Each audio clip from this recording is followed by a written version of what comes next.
Hey there. This is a game I made. It's a card game with a group of people. I'm just gonna go into the game and sort of talk about it. Um, let's just put it on medium. So yeah, I'm not gonna do well because I'm not good at talking and concentrating, but I'll try my best. So yeah, this game was made for a group project in like my last year's classes.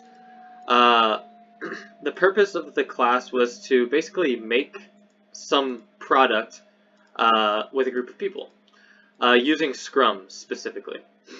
Um, so yeah, the whole like class was just really rewarding for me. Like it was just so great to see people bringing new stuff to the table every single day. Like really just it was motivating to see that other people care about this project that you care about, and it pushes you forward. At least it does for me. And man, I'm not doing a great job.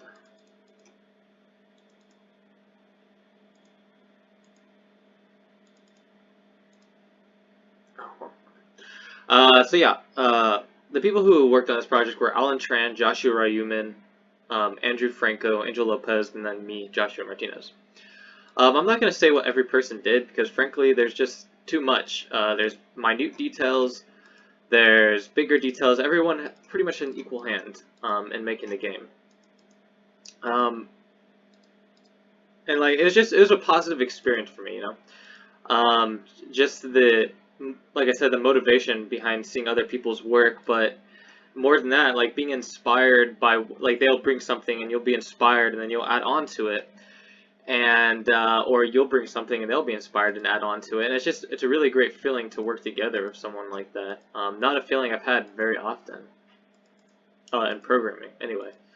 So yeah, I'm gonna win here. It took me a while.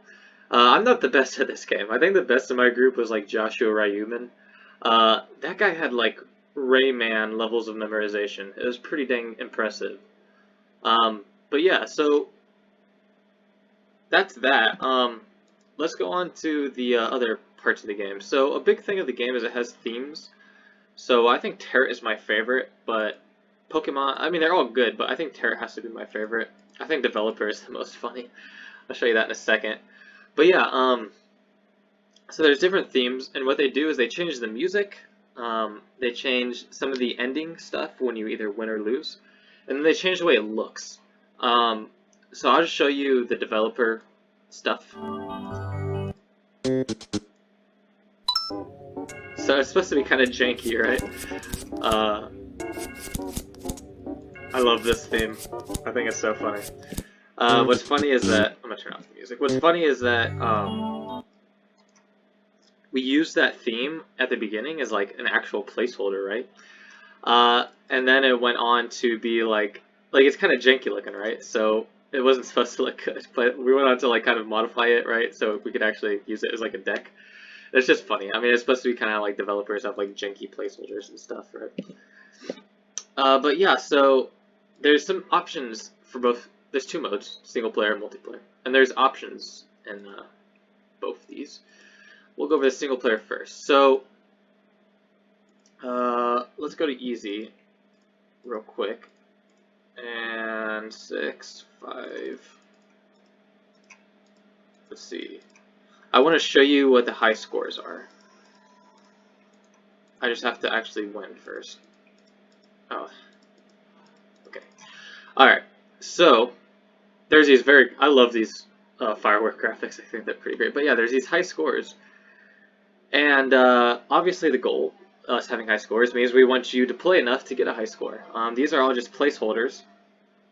I don't remember exactly how the scores are calculated, but as you play, you'll get used to it and understand it more.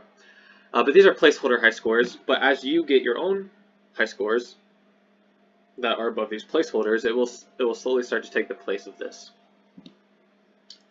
So yeah, the reason I say that is because the harder you make it on yourself, the higher potential you have for a high score.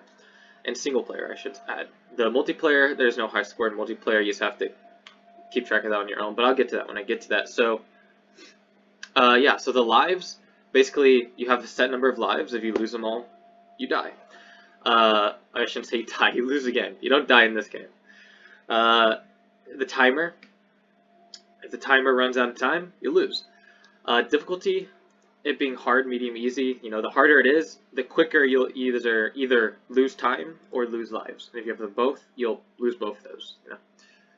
So yeah, basically you want to have the most time left and the most lives left. So yeah, that's single player. Let's go into multiplayer. So multiplayer has a bunch of options. I'll just go over all of them. So there's the intro sequence. What it is at the beginning of every game, the cards flip over and you see all of them for, in this case, 3 seconds. However, when you're in multiplayer, sometimes it makes it a little too easy on the first couple of people who see all the cards, like they'll memorize it, you know, because it's shorter in their memory. So you have the option to turn that off or make it longer, or you can also make the turns random so that the first couple of people is not up to you, it's up to the you know, randomizer, whatever. And I'm going to show you all this in a second here. I'll turn it off for now, though. You can choose the number of dimensions that you have. So, like a 5x3 deck, right? The lives per player or per team, depending. It's per team, but, well, you'll see. So, in this case, we'll just keep it 2. And then streak to 1. What that is when you get a certain number of streaks right of selecting the correct cards, in this case, once you get 3 cards in a, like, on your turn, when you get 3 cards in a row, right, the turns alternate. It'll make more sense when I play it. You'll get a 1-up, and your lives will be increased by 1. And then you can, if you make it 0, that just won't happen. Like, there is no streak to 1-up. Total player count. So you can have a number maximum of 8, and then there's teams. So it will not let you go forward if you do not have the same number of players in your teams as you do in the total player count. So we'd need maybe 3 here, 1 here, and then 2 in these. Or you can have it 2 and 2. So yeah. And then time between turns, basically just it won't shift to the next player for 1 second. So here's what that looks like. As you can see, there's 4 teams, 8 players in each. And then it just will go to the next person. As you can see, it's random. It doesn't just go to the next. And there's a second between each. So yeah, the way this works is the last person standing with lives is the winner. But that's not the only... sorry, game crashed. There's still a few bugs left in this, which we just didn't have time to fix. But, you know, that's that. As I was going to say, though, you don't have to play in teams like that. You can play free-for-all, which means there's just no teams. Or you can play where everyone's on the same team. And so basically the goal here is just to get to the maximum number of rounds that you can, right, as a team. Without losing lives. We just lost lives, so game over. And it shows your streak and stuff. So yeah, as you can see here, it shows your streak. I'll just try and get a streak here.